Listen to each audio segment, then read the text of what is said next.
દારૂ ઘુસાડવા માટે બુટલેગરોની આ ચાલાકી જોઈને તમે પણ માથું ખંજવાળતા થઈ જશો। આ કોઈ સામાન્ય બોલેરો પિકઅપ નથી, પણ હરતું ફરતું ચોરખાનું છે। અમદાવાદના સોલામાં જ્યારે પોલીસે આ ગાડી રોકી ત્યારે પહેલી નજરે તો બધું નોર્મલ લાગ્યું, પણ જ્યારે પોલીસે બારીકાઈથી ચેકિંગ કર્યું ત્યારે જોઈને પોલીસ પણ ચોંકી ઉઠી। જરા એન્જિનિયરિંગ તો જુઓ।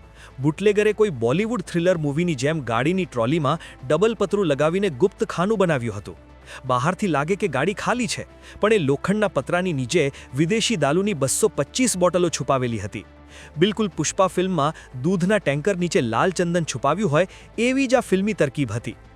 સોલા પોલીસે ચાણક્યપુરીની એક સ્કૂલ પાસે ફિલ્મી ઢબે ઓપરેશન પાર પાડીને રાજસ્થાનના નરસિંહરામ દેવાસાઈને દબોચી લીધો છે। અનુભવી પોલીસ જવાનોની નજરે આ ચોરખાનું પકડી પાડ્યું અને 2.61 લાખની કિંમતનો દારૂ કબજે કર્યો છે। હાલ દારૂ, મોબાઈલ અને ગાડી સહિત કુલ 5.15 લાખનો મુદ્દામાલ જપ્ત કરી પોલીસે હવે એ તપાસ તેજ કરી છે કે બુટલેગર દારૂ લાવ્યો ક્યાંથી અને અમદાવાદમાં કોને પહોંચાડવાનો હતો।